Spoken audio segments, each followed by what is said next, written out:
Sup lads, it's your boy Bandana-Boi and Argentina versus Switzerland in the 2026 World Cup quarterfinals ends up in Argentina taking the win 3-1 in additional time.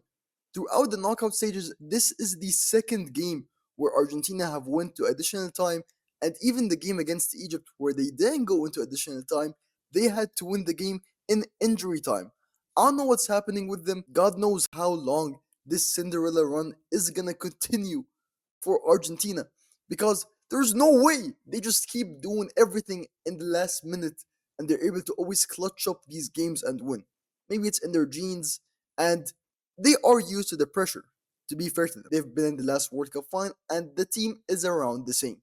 So it makes sense that they are used to these high pressure moments, and it's pretty impressive that they're able to stay composed and make magic moments at times like these. Within the first 10 to 15 minutes, Argentina looked like they were dominating the possession, and they got a corner kick, and Messi crosses it in, and Alexis McAllister actually heads it home for Argentina to put them 1-0 up. And it was some great movement by McAllister because most of the Swiss are also extremely tall. So for him to find the space and hit the header home, that was truly remarkable. But after Argentina scored that goal, I don't know why, but they went fully on the defensive.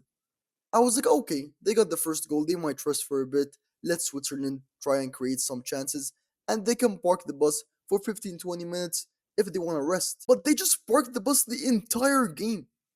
The only time, which was later on in the game, where they actually started attacking was when Switzerland went down to 10 men because Embolo got a red card. Even going into halftime, I was like, okay, they're going to come out in the second half, much more energetic, and they're going to be pressing the Swiss and trying to actually change the momentum of the game in their favor. But that wasn't the case. They were just letting them have chance over chance over chance.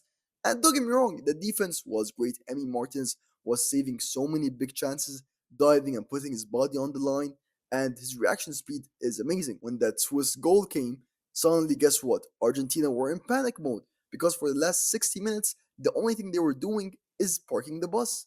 It almost looked like they forgot how to attack. And Ndoye looked really good for Switzerland down the left flank. And around the 65th minute, he was able to go down the wing and link up with Rodriguez to score an amazing goal where he got close enough to Martinez and he was able to slot it bottom right. And that put Switzerland level. However, just a couple minutes later, Embolo gets his second yellow of the game. Now, was this yellow warranted? In my opinion, yes. People want to complain about Argentina getting all the calls, and I am also kind of like that. Why is it always Argentina that get these calls during their games? Because Embolo dove. I don't know why he did. Because it wasn't even like they were gonna get a penalty out of it. It was straight up in the midfield, and the most he was gonna get from diving is just giving one of the Argentinian players a yellow card. So I didn't get why he did, and I'm not sure if the first yellow card should have stood, but at that point, you can't really blame anyone but him. You know you have one yellow card, and there's no reason for you to be diving. As I said, this wasn't in the penalty box. You weren't gonna get a penalty, and it wasn't close enough to warrant a free kick that's actually dangerous. So I do not know why he dove. With that being said, the game was extremely physical. So perhaps he was anticipating some contact, but still, he shouldn't be diving like that. Earlier in the game, I saw Tagliafico and So from Switzerland clashed like 3 or 4 times. Like clashing at full speed, and neither of them were really acting as if they got injured. But I don't know what was up with them.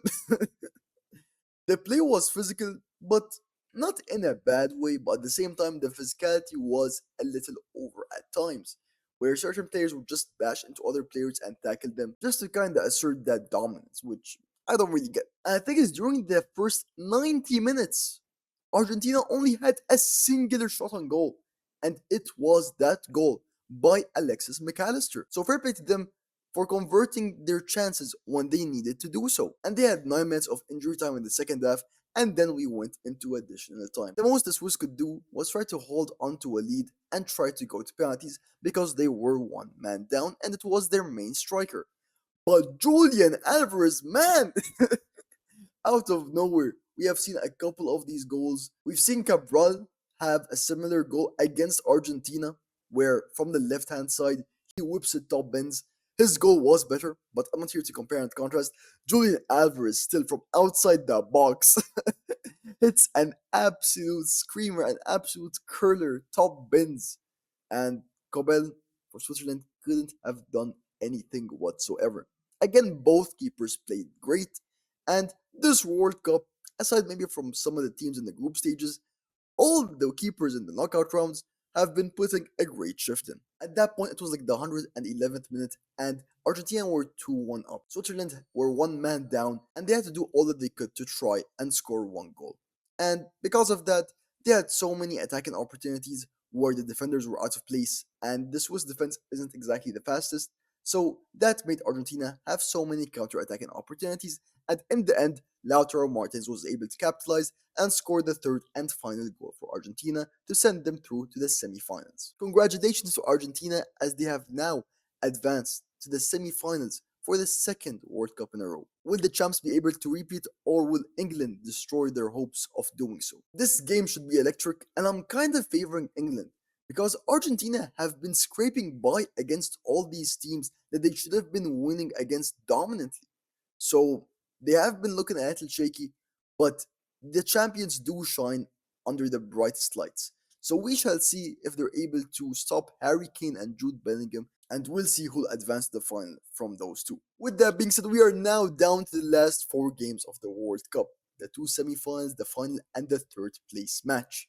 This is gonna be extremely exciting, and in the next game between Argentina and England, we have three of the top five goal scorers in the World Cup playing in the same game. Messi has 8 goals, Bellingham and Kane are tied for 6 goals, and they are 4th and 5th respectively. With that being said, lads, tell me what y'all thought about the game. I enjoyed it, and it is unfortunate for the Swiss that they kinda kicked themselves while they were down, but what can you do? Argentina managed to capitalize, and they played a good style of football. Anyway, lads, I appreciate y'all, I love y'all. Make sure to like, comment, subscribe, and share. And that's all from your boy, lads. Tschüss!